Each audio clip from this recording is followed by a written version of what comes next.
Hi, everybody. Welcome to the Ryan Weiner podcast. This is the place where we explore all the questions of existence. Why are we here? What are we here for? All of that good jazz. If this is something that interests you, please hit the like button and go ahead and subscribe. It's how, algorithms like YouTube know that we're here. And today I'm very excited. We have a guest on, Mr. Tim Freke. Tim is a philosopher and author who has authored more than 35 different books, one of whom I was just telling him I didn't even realize when we first started talking that I had read back in 1999 that kind of got me started on this entire thing, called The Jesus Mystery. So I suggest going and checking that out if you have a chance. But your most recent books here, in 2016 was Deep Awake, and 2017 was Soul Story. And then most recently, you started working on a new project. Instead of writing another book, you started doing a Podbook, which is very, very interesting. So there's about 6 segments to that out right now, and I'm going to have the link to all of that down below. So I want everybody to go and check that out. But Tim, if you want to take it from there and just let us, this is your stage. You teach us what you think, what we should know. Well, thank you for that, Ryan. So, yeah, a pod book. What the hell's that? It's the love child in my mind, the love child between a book and a podcast. So, as you said, I've written 35 books and I wanted to do something new. So I thought, let me take the content that I would normally put in a book with all of the structure. So one idea, you need to get this idea, and then you can get this idea, and then you can get this idea, so that it's not just speaking; it's Yeah. absolutely structured. But make it each chapter like a podcast. So I'm able to express those ideas like I am with you now, because there's something so nice about this because anyone listening to this gets to see me as well as the ideas. And I like that. I like the idea that we can see an author as a human being, because I very much feel like, you know, you and I are both facing the same mystery of existence. But you and I are both facing death. You and I are both going, what does this mean, this experience we're having? And keeping that humanity, which you can lose behind the printed page. So I thought, okay, I'll do a pod book. And this pod book it's called Why Your Life Really Matters. I mean, it's a book of deep philosophy, but I gave it that title because for me, deep ideas change your experience of living. So they're not abstract things. They're absolutely fundamental to how you experience this and how you choose to live. And so what I'm doing is I'm exploring a continuation of my last book, Soul Story, which was a long time ago, 8 years more. So that during that whole period, I've literally been working just about every day to enlarge the ideas and put across what is, I hope, a comprehensive philosophy, a comprehensive way of understanding this in a rational, reasonable, robust way, which helps us understand spirituality in a new way. And that's my aim. I've written on so many different traditions, all of them probably, nearly all, drawing out their similarities and their differences. And this last phase of my life has been about, well, okay, so spirituality has evolved. Where's it going next? And the hypothesis that underlies the pod book is, I think the new form of spirituality will be a form it could not take before the scientific revolution. This is a post-scientific revolution spirituality. And in particular, this idea that we've had for 100 years, that the universe is a process of evolution. So it's an evolutionary spirituality. And my central hypothesis, I'll just give you this and then we can go wherever you want with it. The underlying big idea, which is so simple, it's really captured my imagination, is what if everything is one process of emergence, one process of becoming? Because what I experience every moment is something new based on what went before. Right. Well, what if that's what existence is? And what if everything, literally everything that has any form whatsoever, is part of this one process of forming? So that spirituality isn't supernatural, isn't a different thing to the material world. It's actually the most emergent level of one process that has given us the material world, the biological world, and then the psyche. Psyche is Greek for soul. It's given us this domain of the soul, which is what spirituality explores. And what I'm saying is, let's not do as is commonly done. Let's not reduce the psyche to just biology. It isn't. It's a whole domain which shamans and mystics and explorers have been exploring for hundreds of years. We just need to understand it in a new way. And that's what I'm trying to offer. And because I can do it as a podbook, literally anyone listening to this can go out to their podcast provider or on YouTube, and I can make it free. I can just say, Yeah, here it is. This is what I want to share. Is it any of use to you? that's fantastic. And I think it's definitely of use to everybody out there. Yeah, these are really great. I'm gonna go a little bit out of order, kind of in the questions I had here with the different chapters in the book. So the latest one, and this is what I was listening to just before this, is what is consciousness? What Yep. is the psyche? What is emotion? And in there, there's a part where we're talking about, and if all those things are related just to us having our human brain, then what about, what you bring up with plants? Plants are somehow able to move towards light. You have fungus that underlies in a forest that signals trees all the way over here, that trees all the way over here are being cut down. This is just stuff we're starting to understand, and there's no neural network, yet these things seem to be behaving in a manner that seems to give them some form of conscious thought. I don't think it's conscious thought. I don't think it's thought. Hmm. What I do think, though, is that it's very clear, as you say, that plants learn. So learning is not to do with having a neural system. You can slime molds learn and act on that knowledge. So what's that about? And my suggestion is the whole universe has been learning the whole time. That's what the universe does. And that what we call learning, what we do consciously, is an evolutionary form of something which is fundamental to the universe. So what I'm suggesting is that a metaphor, it's all it is to think of the universe like an AI system. So it's learning how to be matter. It's learning how to be a cell. And it's setting up what I call passivity. So the past starts to condition what is possible in the future. So there's not strict laws of nature, but rather the information that forms the past conditions what happens next in such a way that the universe, when it started, knew how to be hydrogen, and that was pretty much it. But it then worked out, and I don't mean it thought about it or it's conscious, it just the Right. process itself, like an AI is not conscious, it just does it. That we can see that patterns take shape and then they tend to repeat, but always, and this is key, in a creative way. Then each moment is the moment before in a new way, and it never repeats. So that process of repetition and creativity is what gives rise to everything. So when you're dealing with those fungi and the trees and the slime molds, you're seeing that on a very high level. Once you get to the level where we are actually conscious, now you're seeing it on a really huge level.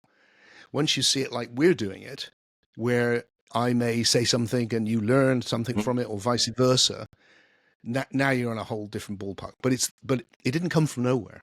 It came from what was there before. Yeah, that's really interesting. I like that. And I guess the plant being conscious, that kind of isn't kind of now where I was going for with that, because it obviously it doesn't think like you and I. Um, there are some different particular religions out there had the form of animism was kind of their Mhm. their take on it. They said, even the rock is animate. It's not like you and me. It doesn't think. It doesn't have a mind or a soul, but it's a part of God because it's a part of consciousness because it's here. It exists. Therefore, it's a part of the total whole of whatever is out there, kind of. Um, which I always find really interesting. I know, people argue whether animals, have emotions or how much are they able to think or not. Well, they definitely are able to think of something, but no, I don't think they're questioning what is my existence, why am I a dog or a cat or anything along those lines. But the information that they're taking in adds to the total sum of the consciousness knowing what it is and kind of exploring that. There's a particular view that some different spiritual philosophers have had, and I wonder what your take on this would be, that the idea of, and we'll go into the next question I have is one of those, what have we completely misunderstood about God? And that's sort of a concept there. Um, Do you want actually? Let's go with that one there, Liz. If you want to talk about that, what have we misunderstood about God, and what's the way that we're sort of mistaking what we should be seeing? Okay, lots of questions, and I they're know. good Yeah. questions. Sorry. They're all big questions, and that's because that's my fault, because that's what the pod book deals with every chapter, and there's going to be a lot of chapters. We've only Oh just yeah. started. Yeah. Is dealing with a big question. So, okay, let me just pick up the end bit about the stuff about consciousness for a moment, and then I'll relate it to God. So, animism, as you said, is an early form of understanding, which is, I think, the way to see the evolution of human understanding is that people can only think with the ideas they have. And we have a huge amount more ideas than our ancestors, which enables us to think better because we've come after. That's all it is. Mhm. And if you go back and back and back, there's fewer ideas. So it's more likely that the things which are in your experience will be projected on the world. So there's the idea that things are also like you. They're conscious, or they're able to, they have psyche. A rock, I mean, we'd look at a rock today and go, well, how could that possibly be true? Because a rock is, it's not even an autonomous system. You split it in two, do you get, when you say the rock has a spirit, if you split it in two, it's now got two spirits. I mean, how does that work? These ideas are, we've moved beyond them. But I think what it's pointing to is that each, especially autonomous system, is a passivity system, if you will. It has an intelligence. It's learned how to be like that, but it's not conscious and it's not thinking. All of that's going to come much, much later. And what we do is we project that back because we experience it, and therefore we project it back. A bit like if you go back far enough, you get this common idea, well, the earth is a mother, the sky's like a father. Well, if you've only got a handful of ideas, like Right. mother and father, what else are you going to think in terms of? You hear the thunder, how can you understand that? You're not going to go straight to electromagnetism. Hmm. You're going to go to, there's a big man hitting something Right. and he sounds angry. That's perfectly understandable, and that's how our understanding evolves. So, God, I think, is the same. Yeah. Um, People have this experience. I've had this experience since I was very young of connecting with something utterly benign, beautiful, loving, wise, something which is traditionally called God. It's given that name.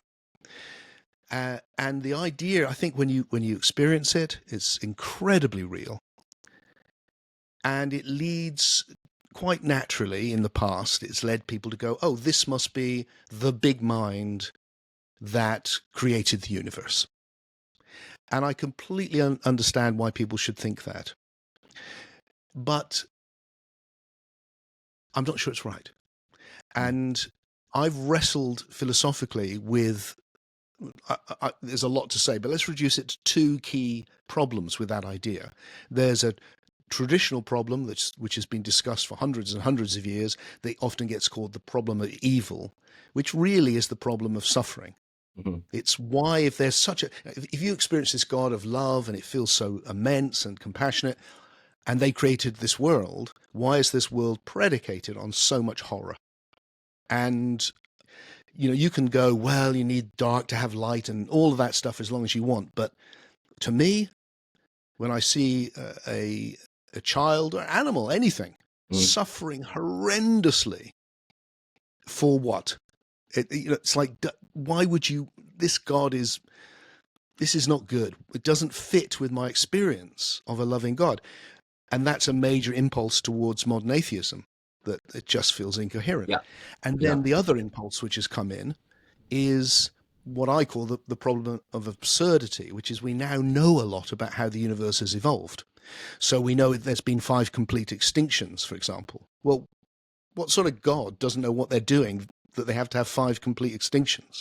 Right. 250 million years of dinosaurs. What's that about? So this God, if the God is at the beginning, he is mad and mean, not loving and wise.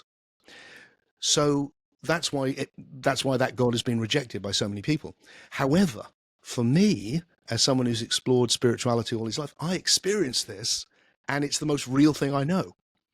And where I've ended up, and it was a big moment for me, Ryan, some time ago now, of going, oh, What if that big mind is not at the beginning, but is rather the most emergent level of the process of evolution? So that what's at the beginning is the simplest thing you can imagine, the one as two, as in Taoism. The one is yin and yang, all of the Mhm. really simple, no big minds, no Yeah. love, no intentions, nothing, just like maths, like the one, the undifferentiated, the void, as the Buddhists say. And that has become differentiated as everything. And it has led to, we know, psyche or soul, which we're both experiencing now, this non Mhm. material realm of the imaginal. What if that has evolved further and our little minds have begun to coalesce into a big mind, which is what we experience as traditionally called God, and why it is so wise, and why it brings out the best in me, because it's the most emergent level. Why it feels so real, because it's the most emergent level. So that rather than God being outside of the process of becoming, to go back to the idea I started with, everything I'm suggesting is part of this one process of becoming, including God. And God is the most emergent level so far. And we can touch that and more. I think one of the reasons our lives really matter is we play a role in the emergence of God, if we use that word, that big mind. So that it's like a gentleman in Japan when I was there called it a Copernican shift. You like Copernicus said, "Oh no, Yeah. no, the Earth's not the center of the universe; the sun is." It's a bit like Right. that. It's going, no, this doesn't come from a God who's outside, but the universe is flowering into God. If we use a poetic image. I liked it a lot. It goes very much in line with this sort of thing that I've seen happening is I just there's some kind of like an awakening going on. I just feel like is happening. People are catching on to this. Um, a lot of it having to do even with people I know that have been very fundamentalist mainstream Christians, or even seeing mainstream Christian TV shows on the internet here, where now they've started having near-death experience people on who have said, "Oh yeah, I went over and no, I wasn't greeted by the pearly gates. I met a bunch of family members and this and that, and it was this whole evolution."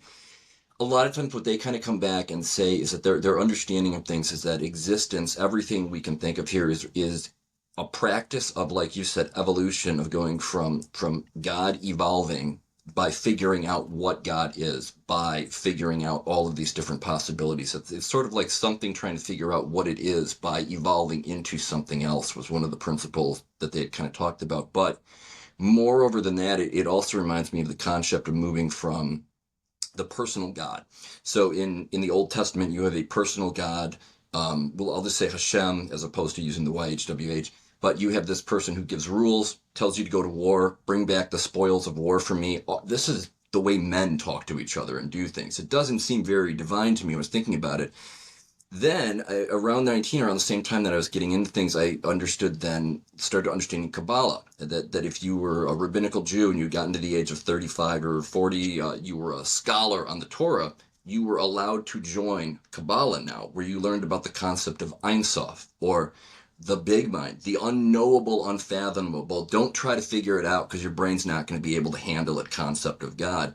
That has to be narrowed down for humans to be able to have this understanding that they've had in the past. And it seems to me that we're moving away from that idea of God being a judge that says you're good or bad to being something much larger that we are all a part of. Yes, I think I've been very influenced by Kabbalah and Christianity, Gnosticism, which are very similar. Um, Here's how it's worked for me. So I think the God of what the Christians call the Old Testament, Tanakh, is a tribal god. It's a thunder god. Everyone had one. Everyone had their own personal Right. god, and he's jealous of other gods. And that is very much part of that thing we were talking earlier. If you've got a handful of ideas, you get the feeling that there's a force looking after you. It represents your tribe, and you try and serve it. And what the revolution that happens, which we call Christianity, the book you mentioned, the Jesus Mysteries, is about this, is that a group of Gnostic Jews who are clearly very influenced by the pagan mysteries, go, that's not the real God. The real God is a God of love. And that's the God we now get, replaces an eye for an eye with love your enemies. Right. And this whole other image. And now what's so interesting, and it shows how human beings, how we evolve. They couldn't just go, look, that God doesn't exist. That was impossible to say. They couldn't think that, but they could think that's a fallen, it's almost like a devil. It's a false God that's come from the real God. So the real God has emanated out into all of these things, and it's fallen into this world, and this world's so bad because it's created by the false God. And we need to get free and get back to the God of love. Now, that's quite similar to, I think what happens around that time is that Jewish Gnosticism will develop into Christianity and into Kabbalah. And they're both really coming from Pythagoreanism. Yeah. And what I'm doing is very much in that Gnostic spirit. So they came along and they went, no, turn it upside down. That's not right. It's something else. And I want to come along and go, don't stop, keep going. Because what I'm saying is, yeah, you're right. That the God is the God of love. It's just not outside. We haven't fallen from it. We're evolving into it. And it is not and this is not a fallen place. This is somewhere which is growing into something greater. And we are like that. We're not fallen. We're not trapped. We're actually part of a process that is now growing beyond the things we want, the suffering. The God's relationship, if we use that word, we don't need to use that word, of course, we could use a different one, but if we do, that the relationship of God is very much like yours and mine relationship. We look at the suffering, and it's like, oh, at our best, we want to make it better. Well, what I find with coming into that big love, which is divine, is it's like that, but on, turned up to 11. It's that, the most of that I ever experience. And the idea that it's a very positive idea. Most of spirituality in the past, nearly all of it, has seen the world as a fallen place. Yes. There's a perfect place somewhere else that's supernatural, above the natural world. And we've fallen into this. And this is a degenerate place. What I'm suggesting is that we can now turn that around because we understand evolution, which they didn't. They had no idea. They thought the universe was a given, something created as it is, bang. Not something which has evolved. So if we can look back now and go, hang on, it looks pretty damn certain right now that 13.8 billion years ago, the universe contained hydrogen and a bit of helium. It was a gas. Now look at it. Now it's you and me having a conversation. That's a hell of a journey. Now, if you get that vision and it makes sense and you can say, oh yeah, it's just emerged, then the idea that this is a positive thing leading to, for all of the problems we have as human beings and all the suffering in the world, that things are moving in a more emergent direction. And that there may be the possibility that just as we talked about slime molds earlier, Yeah. slime molds are single cells. They work together collectively, but they're single cells. But somehow in the evolutionary process, single cells have become something as multicellular and as vastly complex as your body. Trillions and trillions of them all working together to form something greater, much, much greater than a single cell. And my speculation, the thing that I'm exploring is, has something like that happened again? We know it keeps happening. It's happened in physics. It's happened in biology. Has it happened on the level of psyche and soul? Which means that rather than psyches and souls being in relationship, which they clearly are, actually they can come into communion, and that a multi-soul system can form like a multicellular system can form, and that therefore our souls are forming a super soul. Our minds are forming a big mind. Not all, of course, only those that can come into communion. And that gives this quality of wisdom, it's a super intelligence. It's a super loving intelligence because it's drawing the very best of what's come before. Yeah. That is an excellent way of looking at it. Something that I know you have worked with Ken Wilber in the past. If anybody doesn't know Ken, his work is about integral philosophy and ways of looking at things. And in my way, that what I took from it was that you have a lot of different factors going into all these different things that are happening upon this evolutionary track that we're kind of on. And something else I've noticed with this, number one, what you were talking about with souls coming into a sort of group consciousness or alignment. I think that's a concept that's very hard for people that are very ego driven to understand. How can I retain, how am I still me? When people channel these sorts of things, or say, I'm channeling this being that's multi personalities in one, it's just a concept people can't understand because they're so locked into me, my needs, what I want, what I think is right and wrong, here's the way it should be. And then you meet other different people, like yourself or like myself, other people that say, well, that sounds really interesting. For some reason, that concept just seems very natural to me. This seems like the natural evolution and progress. And what I would kind of compare to what I see worldwide, I work with some different political rights groups outside of here and stuff. But us having this conversation, for example, the person I spoke to yesterday was in Greece. The person I spoke to before that was in Russia the day before. These are not this would not have been happening 15 years ago. This channel Absolutely. wouldn't have been happening 15 years ago. And there's a sort of, you see people clinging to old ways. Like you said, not everybody's going to see this a certain way. You have some people that are going to cling to very old ways. They want their personal God that tells them it's going to be okay. Here's to go to war. Here's the good guy. Here's the bad guy. You live in America and you live in the state of Illinois, and that's your home. That's your nationalist type of way of looking at things.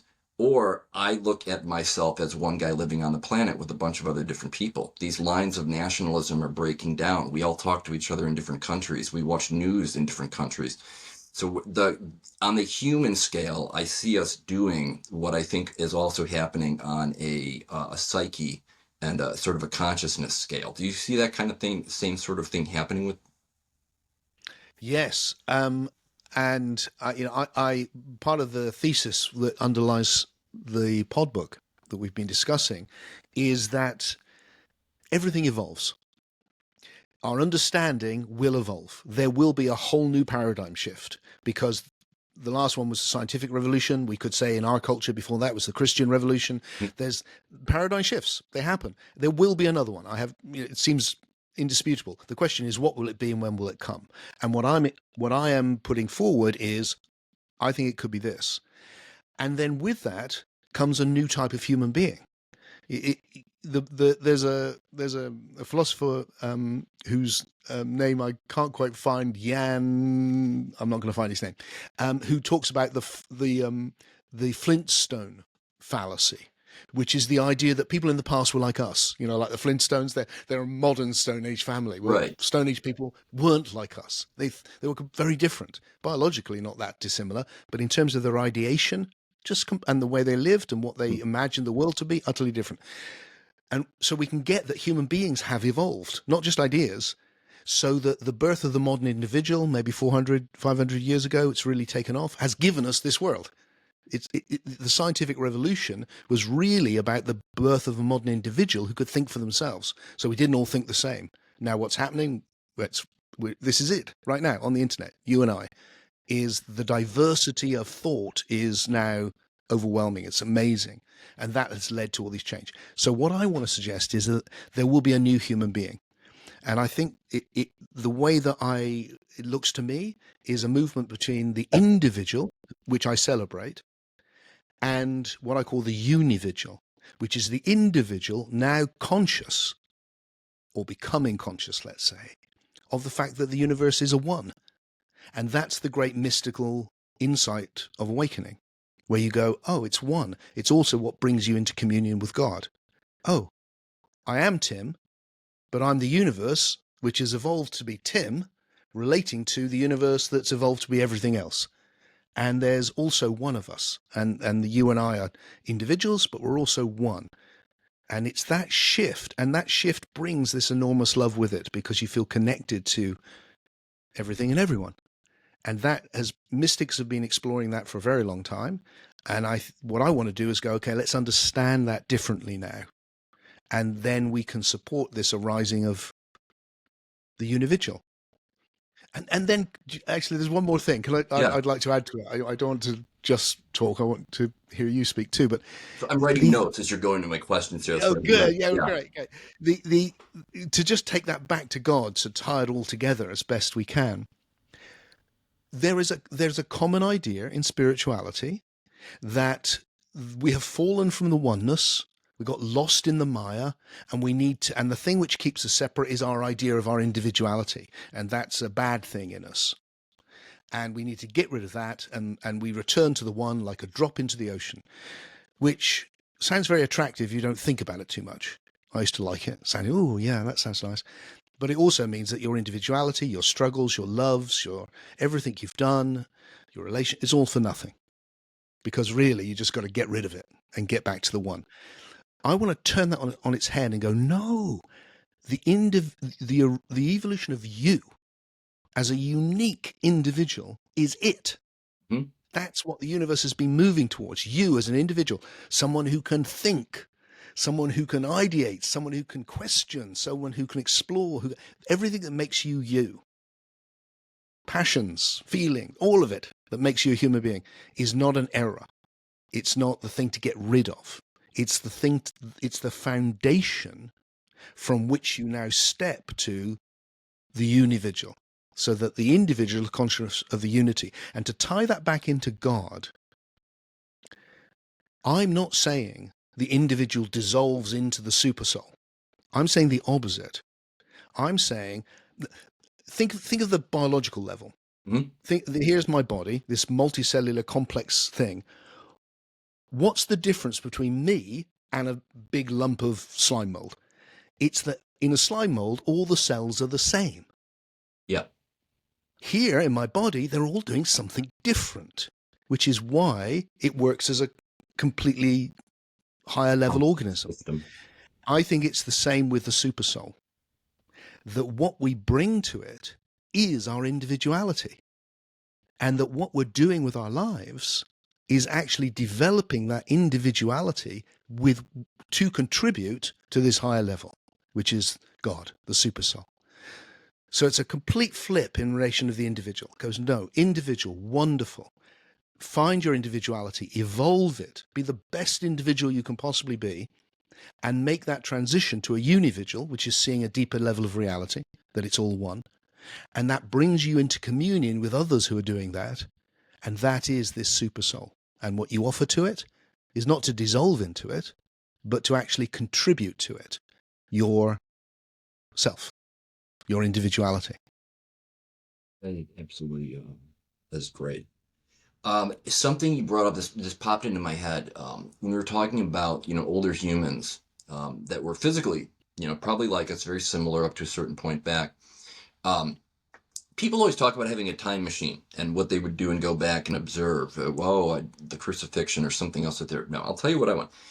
I would love to go back in time and find the first humans who had a complex conversation with each other, because at some Mm. point humans were going, kill, fish, rock. It was, they had that archaic type of communication. Then at some point in time, and I don't know if anybody's really been able to figure this out. I've looked it up before, but who were the people who developed the first language where they could have a conversation somewhat like this, where somebody could say, "Why are we here? Hey, what do you think you're made of? What is this rock made of?" Because that had to happen at some point. People didn't do that, and then somehow they did start doing it. And I feel like that's sort of this evolutionary point or step that gets kind of glanced over, because we go, well, they started talking, and then we go to Samaria and they built ziggurats, and we're done. They were hunting and farming up until that point. No, something else happened in between there, where people were beginning to be able to relay complex different thoughts to one another, and I think, and to me, that sort of kicked off going from this animal state to the human state that we're in, is when we could start, actually, we had a brain that we could start training to do these different things, to be able to actually speak to each other and begin exploring what are we doing down here, while other things on other planets probably may be doing the exact same thing. We have no idea what else is out there. There could be other different civilizations of humans that look like us, that are literally at 10,000 BC on some other planet somewhere, doing the same stuff we did 50,000 years ago. I find it really interesting in there. But I have this is a question that popped in here. You mentioned the double or the triple slit effect earlier. We're talking about that. And so for some people who don't know this, I would suggest going up, just pause this, go look up the triple slit effect or the double slit effect in electrons and see what that has to say. But in essence, um, when you try to shoot electrons at this piece of paper with two slits in it, the electrons should line up here and should line up there where the holes are. And when they have a device on measuring this, that's exactly what happens. But when you turn the device off and walk away from it, you find that the particles don't shoot through as electrons; they plaster the entire thing, and they come through as a waveform. And so some people in the quantum mechanics community have said, okay, so if that's pretty much what's happening, is that particles are a waveform until the probability collapses into the actual structure or the point. Who was the first observer to take the quantum energy and observe it into particles after the Big Bang or at some point back in history? And I just wondered what your thoughts were on that idea and thoughts on the concept. Well, first of all, I just love your stuff. Absolutely adore what you said about Right. trying to work out where the first conversation. I have fantasies and thoughts like that all the time. Yes, of Yeah. course. Wouldn't that be fascinating? When was it? I mean, and as you say, we don't know because there's no record. But some point, people started having that conversation. At some point, people realized I have ideas. Mhm. Rather than just using them, they could recognize. So all of that and the ability to reflect would develop. One of the things which fascinates me, we take for granted, is the ability to think, which is essentially imagining talking to yourself. Yeah. And we just take that for granted. One of the stories I love is a description of the a library in Alexandria and how noisy it was because everyone was reading out loud because people hadn't learned how to read to themselves, which is, we take it for granted, don't we? Your kids read out loud and then they learn to speak. So all of these things happen for the first time, and we're still in that. We're doing it now. We're kind of moving on.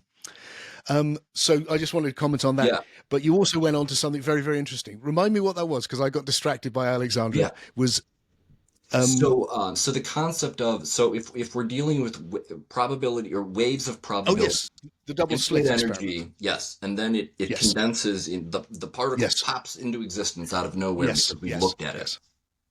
So I think what we're seeing here is something very interesting, which is that the when we the quantum level of reality, uh, I think, is understood now, and I would agree with this as a mathematical, really, an informational level. For some time now, physicists have talked about, look, it's not a material world, it's an informational world, and what that means to me, but what I mean by information is the differentiation of oneness. So every differentiation is a form of information. So everything is a form of information. What's emerged and evolved is information. And it's but not reducible. It's not going, well, it's really just information. No, that's its foundation, and then it's evolved into something more and more and more until here it is having a conversation. And what you see with the quantum level is that it's not really in space, and it's a probability. As you said, a probability wave is a mathematical entity, and it's not information in anything. Hmm?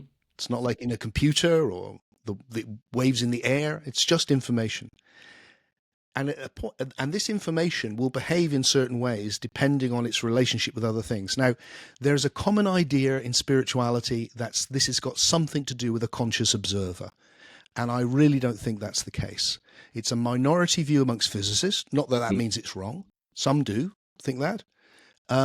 It was explored some time ago as a possibility for various reasons, which probably would be too much to go into here, and was rejected as kind of incoherent, I think, eventually, and I think it is. But what has remained, and this is hugely important for physicists I admire, is that it shows relationality, that what exists depends on what it's in relationship with. And that what we're seeing is that a quantum possibility in itself is a wave. It can appear anywhere. And you get wave interference, like you said. You fire an electron through, but it's more like a water wave that then interferes with itself. Whereas if you measure it, it's interacting with something that measures it. So now it's got a relationship with something. And so once that possibility comes into a relationship with something that is definite, that is matter, it becomes matter. And I think that's relationality, that everything is like, I'm experiencing this room. I think the way I'm experiencing my room is the way the room is for me. If there was a fly in here, it'd be a different room. If there was a bat, it'd be a different room. It's the same room, but in relationship to the different system. And what you're seeing is that goes right the way back to the beginning. And that for me goes, oh, interesting, because what's the most basic piece of information? It's a bit, this or that. One piece of information is this or that.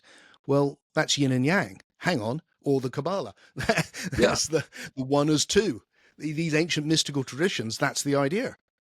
That's the most basic bit of information, and that's going to ripple its way up. And what you're seeing with the double slit experiment is we're beginning to try and question and understand, how does it move from something which is non-material information, non-spatial, to something which is material information in space.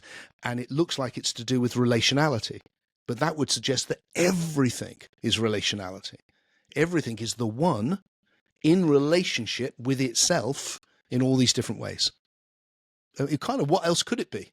Yeah. Yeah. Exactly. There's a oneness to being, and it's become everything, and it's in relationship with itself in all these different ways. That's what we're in.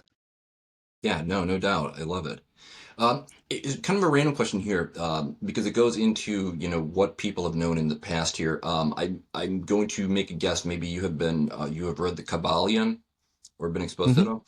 How has the different principles in that? It's another book. Go look it up, guys, if you haven't read it yet. The Kabbalion. I'll put a link to it below.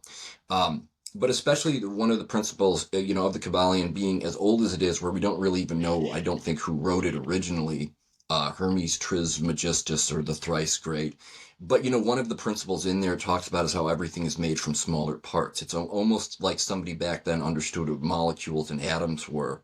Do you think that is that in the past we've had, we'll call it maybe downloads or transmissions of information like that to certain individuals who were able to put this out, not necessarily as prophecy, but sort of just an understanding that they got from the cloud, if you will, that they were able to then share and express with others? I think there's always been individuals who've been particularly interested in those conversations that you mentioned. Um, I think the works attributed to Hermes are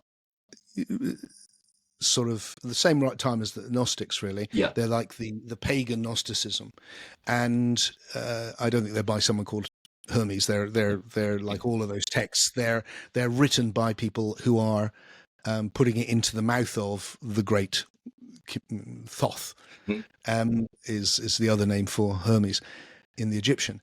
And I think they're building on ideas that are around. Democritus had developed in Greece the idea of the atom, which is the atom means the etymology is undivided, Mhm. the undivided.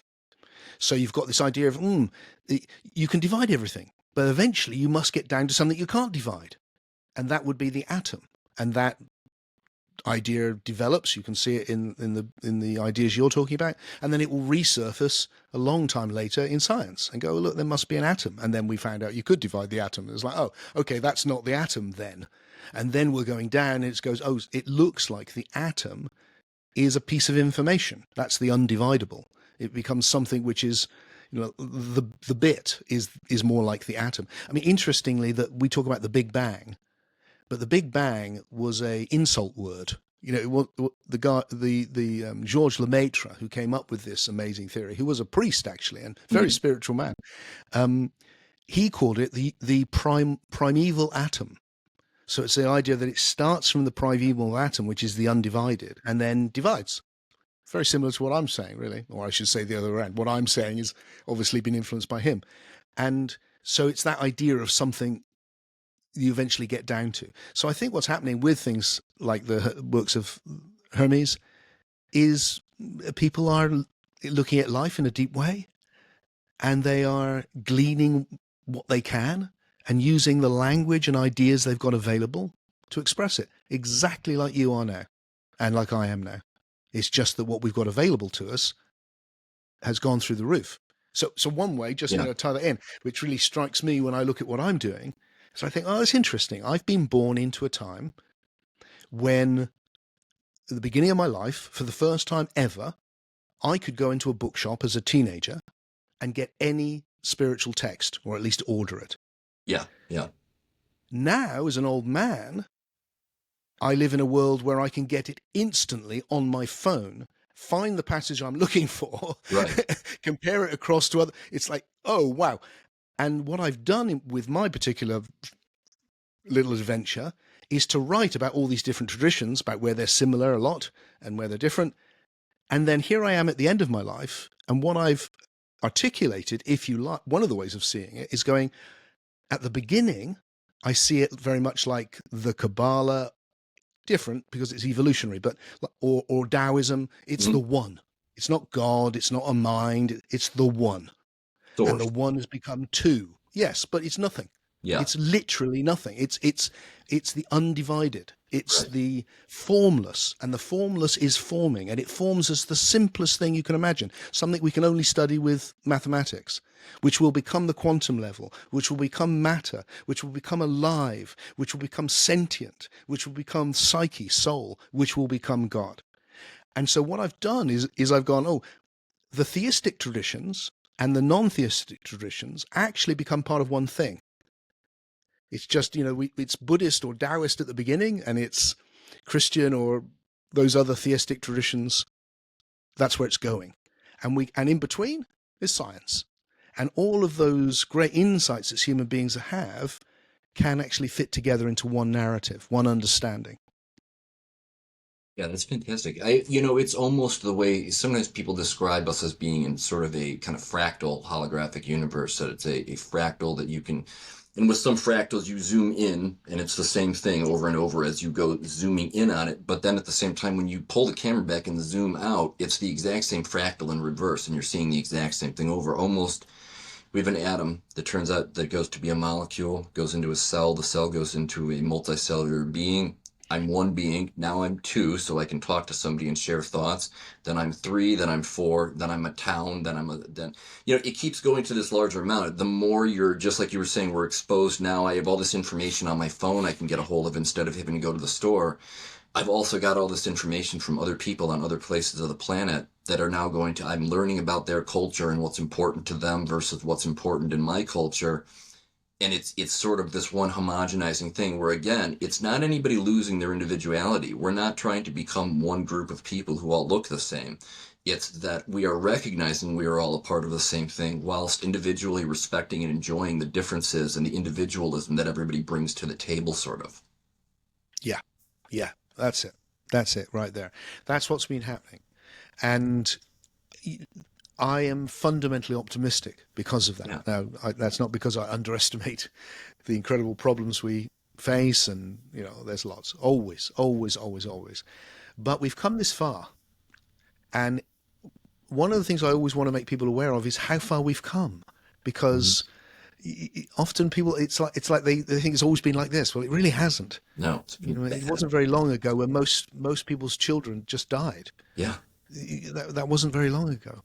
And we live in a much better world, and I feel immense gratitude to the people that came before, people who did practical things like that, which is not something I do, and also people who were philosophers before, who opened up possibilities, who created new ideas and passed them on so we can think with them, and then we can come up with new possibilities and pass them on to the people that will come after us.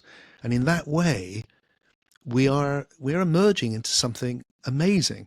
The great sad well, the huge jump forward which has given us all of this is this obviously what gets called the scientific revolution, which is really the ability to free think. Right.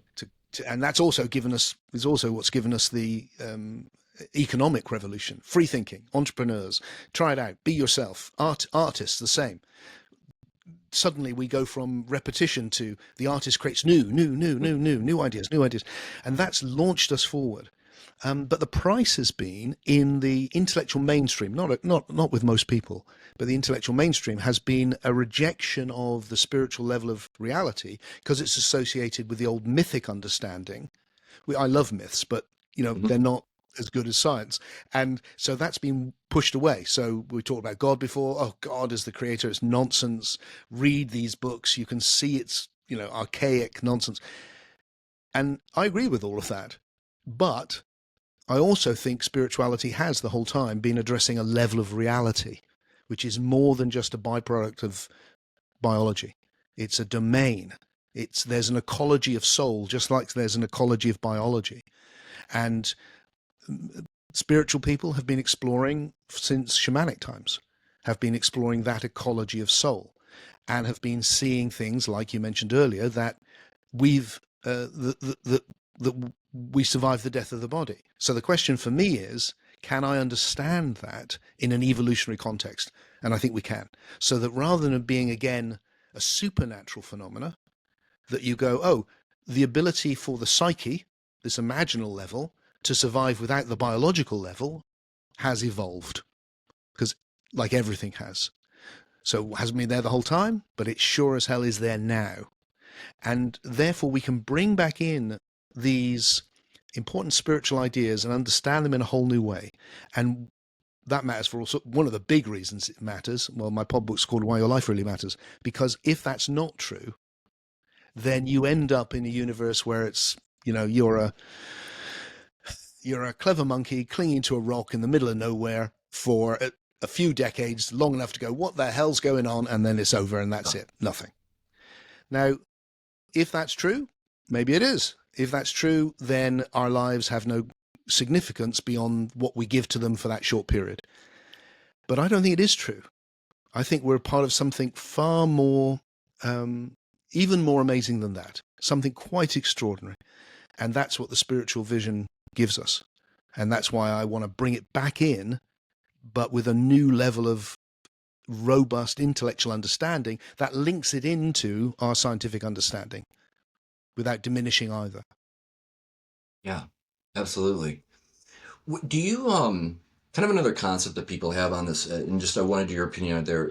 And this is going to gets way overused and way knocked out of perspective. But the entire concept that was brought forward in a movie like The Secret, the power of intention, manifestation ability. I make a board with I draw a Porsche on it because I want a Porsche, and the universe will deliver a Porsche to me is my goal there. For people that are kind of into that sort of train of thought or thinking on it, what are your views on, we'll call it my human mind, my unit of awareness, interacting and being able to manipulate reality, so to speak? I think it works.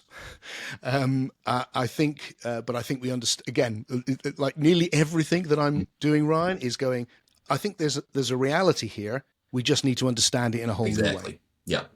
So, it's a big story, but in my life, when I was much, much, much younger, before I was a writer, I was a musician, Okay. and the create your own reality movement was just beginning. I mean, it's always been there, but it Yeah. just taking root in culture. And for various reasons, I was packed off for my own well-being to a center of my friend ran in Spain. And it happened to be one of these newfangled things. And I was absolutely passionate about wanting this beautiful, what was state-of-the-art recording studio at that time, to make an album about the earth and to do a video. And I had nothing, absolutely nothing. And I did exactly what you described. I focused intensely. I went, what the hell, let's do it. And 2 or 3 weeks after I got back, we were installing the recording studio.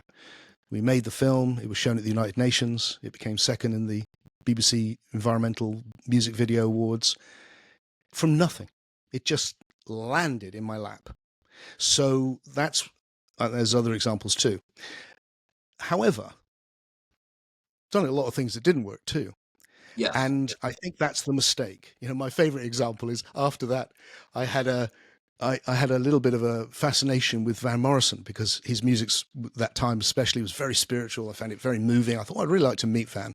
So I'll envision it. Right. And he comes to my house, and I was living in a big manor house with a recording studio at the time. And he did. He came to visit somebody else, but I wasn't there. I was on holiday with my parents in Cuba. It technically worked. I mean, sort of. Yeah. Oh, I see. So anyway, what I think is happening with all of this, not just that, but also all sorts of other what I call magical narrative experiences. Synchronicity is another example. There's lots of these times when life becomes dreamlike. And I think the key to them, it's a big subject to do in a few minutes, but I think the key is to go, look, the psyche is causal. It's the psyche is causing my mouth to move right now. I'm Mhm. intending to speak. My mouth moves. I think the psyche is also causal more generally, and that the existence is these different information systems all influencing each other, from physics and biology to the psyche. It's all a vastly complex web of interacting causation, and that our intentions are part of that on a narrative level. So Carl Jung, very famously working with Pauli, the Nobel Prize winning physicist, when he was working on synchronicity, suggested, look, physical causation is not enough. There's another something happening, what he called an acausal connecting principle. What I suggest is that it's acausal because it's not physically causal, Mhm. but it is causal. It's narratively causal. That the level of the psyche is stories. That's the stories we have to understand things, which includes intentions, like my intention for the recording studio. Huge numbers of intentions all the time. I intend to make a cup of tea, everything. And then these big intentions. And that all that ecology of psyche is having an effect on the ecology of biology and the ecology of physics. And sometimes it becomes obvious, and you go, "Oh, look!" And a seemingly magical event. Well, it is a magical event. It's being caused by images. It's like a dream. They happen, and you go, "Whoa!" That's not just that's happened, but it's not just biological or physical causality, is it?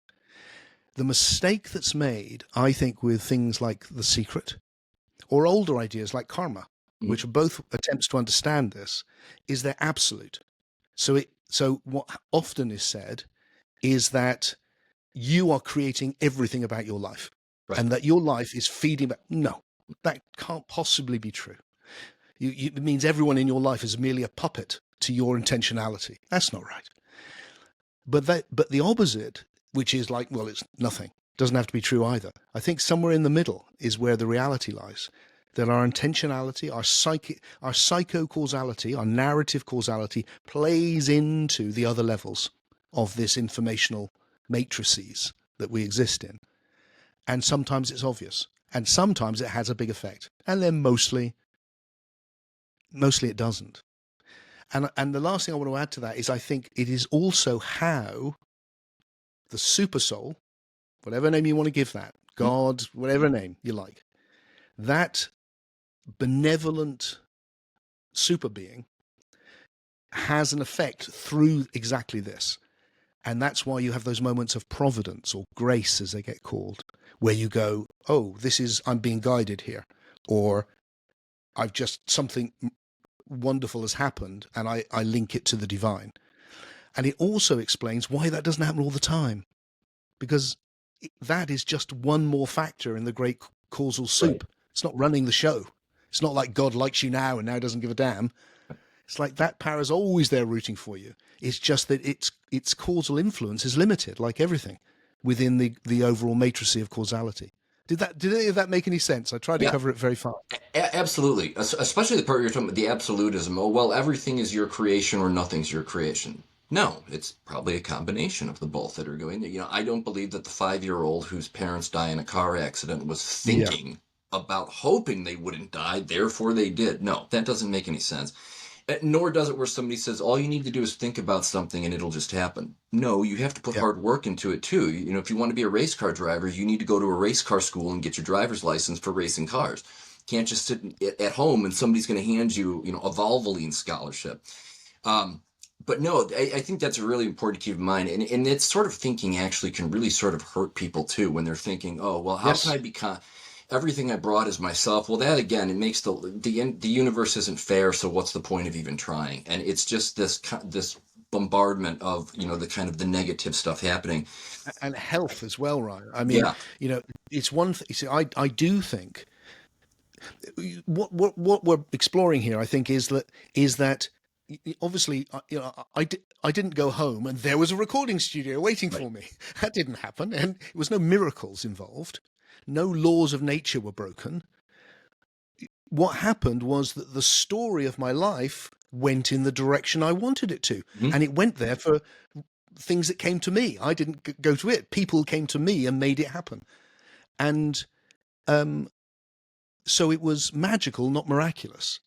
And so it's the direction that things go in. It's like the narrative started to go in that direction.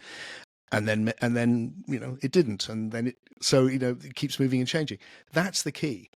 That's the key. It's not, yeah, I've said it. It's magical, not miraculous Right. in that way. And and the absolute thing, like you said, with kids, and it's like, obviously it can't be that, but we don't have to jump to the other extreme. And that's what tends to happen, which is to go, well, I heard Richard Dawkins Mhm. being interviewed the other day, and he's a scientist I admire immensely. I Yeah, mean, very much. brilliant man, God and Delusion is a great book. great thinker. He's just an all-round interesting man. I disagree with him, of course, but Yeah, I yeah. respect him. And someone rather foolishly said to him, this was about death, but it could have been about this, and went, what do you think happens after death? And you could see the look of, oh, look. And he just said, it's just impossible. And I think he would say the same about what I've been claiming about magical events happening. It's just impossible. And what he's saying is, from the ontology, the way I think reality is, Right. that's impossible. Exactly. So then the question is that accurate? Or do you need to change how you're seeing reality such that you go, oh, now it is possible because these things actually happen? So if your ontology is cutting you off from things that are actually real, you need to improve your ontology. And that's what I'm trying to do, is go, can we understand the nature of reality in such a way that we don't dismiss all of these things as woo-woo without being gullible and naive? And there's a Exactly. Yeah. shed load of that in spirituality. It's just full of that. Yes. But not all of it.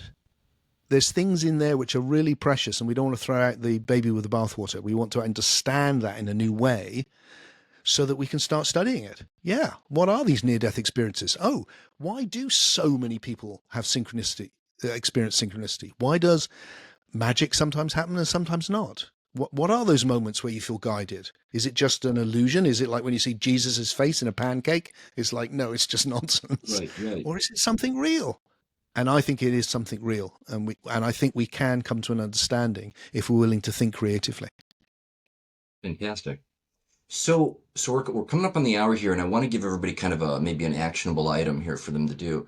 So obviously, I think everybody needs to go and listen to the pod book there. But for people that are kind of, this is where they're at philosophically in life, they're trying to answer these questions about existence for themselves. What are some different things people can do, or what are practices, maybe that, or ideas or thoughts they can meditate on that you find maybe would be helpful to them or beneficial? Oh, great question. Yeah, there's a few things I'd like to share with everyone before we end. But Yeah. I think the key thing is to reflect. That you see, oh, how I'm experiencing existence comes from how I ideate it, meaning what categories, what ideas I have. And most of those I picked up unconsciously from my culture. I don't even know what they are. Others I've picked up from books and plugged them in. And to actually start looking, to know yourself, to look at the way in which and to look deeply. So a lot of people look just on the surface, but to look deeply and go, what are my assumptions? One of the things we haven't talked about here, and we won't get into it now, but which people often find of interest, is that this work I'm doing with my Podbook has necessitated me saying that all the books before Soul Story were, in a couple of important ways, wrong. I've had to look at my ideas and go, oh, I've invested my life into this idea, but I don't think it's right. In order for my understanding to evolve, I've had to be willing to let go of what I've understood in the past. And in my case, kind of a career, and go, I got to rethink this. But what the payoff is that you're suddenly in a new world. Life is enhanced because I'm understanding it in this radically new way. So I think the ability to question, not everything, you can't question everything, it'd drive you mad, but to spot the things that you're drawn to and go, yeah, is that right? Is that right? And then we live in a time now where you can hear so many different voices, and to seek out those voices which don't agree with you, as well as the voices that do, and find intelligent people saying different things. And I hope that one of those voices might be the voice that I have in Why Your Life Really Matters, the Podbook. And what it's designed to do is give an overall philosophy, which I hope you'll find coherent, but also in every chapter, and we've just started weekly to release them, to go, what do you think about this? What do you think about this? And my view of truth, the chapter that's, as we speak, about to come out, is on truth. And my take on truth is the etymology is trustworthy. It comes from like a true friend, a trustworthy friend, a false friend, untrustworthy friend. And I think when we say something's true, we mean it's trustworthy. So if I've got some information and it's trustworthy, that's a value to how I live. But what that does is it gets rid of some crazy idea of absolute truth, whatever the hell that could be, or that you've arrived somewhere. I don't know what that could be either. Yeah. But rather you're cooperating with others to find more and more trustworthy ways of ideating this incredible mystery we're in, so that our understanding grows, our experience is enhanced, and we see the value of our lives. Thought-provoking. I like that. Fantastic. Yeah, there's a lot of chapters that are going to be coming into this. Is there anything else before we wrap up just for today? Because I'm hoping you're going to be on in the future as more chapters will come out that we can continue this conversation. That would be fantastic. Is there anything else you want to leave the watchers with for today? Yes, I'd like to some practical things. Yeah. One is we've mentioned a lot, which is lovely, the Podbook, which is it's my life's work really. So check it out. If you do check it out, send me some comments because it's good to see what you think. Then, if you would like to support what I'm doing or connect with me in person and to ask questions directly and be involved, I have an online community. It's very small, very intimate, and it's open-minded, big-hearted explorers of life. We meet on a Sunday night, UK time, and we do practical things to change our experience, and we talk about ideas, and it's beautiful. So if you'd like to see what that's about, on my website, timfreke.com, it's called the International Community of Univigils, which shortens to ICU. And the reason I like ICU is because a lot of the practical side of what I'm doing is about really seeing each other. And that's the last thing I want to add, which is what we do online is spiritual practices. But what I'm doing isn't just ideas or just philosophy. I'm absolutely interested, primarily the heart of it is in transforming our experience profoundly of that awakening and to this enormous love that arises. I call myself a philosopher, Ryan, but really I'm a love junkie. It's just like, Yeah. it's the love that pulls me in. And so I've run retreats all over the world for 30 years, thousands and thousands of people, and seen them have this experience where they've gone, okay, what is this oneness and big love you talk about? And then poof, oh, wow. And when you get it, oh my goodness, And this year we only have one retreat because I'm so busy with the Podbook, but we do have one. And it's in Glastonbury, which is where I live in the UK. And it's going to be small because my attention is elsewhere. But it will be beautiful. And so if there's anyone listening that goes, well, I want to actually experience what this guy's talking about, if you can make your way to Glastonbury in October, then you can become part of something which is definitely magical. You will definitely feel that. I have absolute confidence that you will, because nearly everyone, I want to say everyone, does.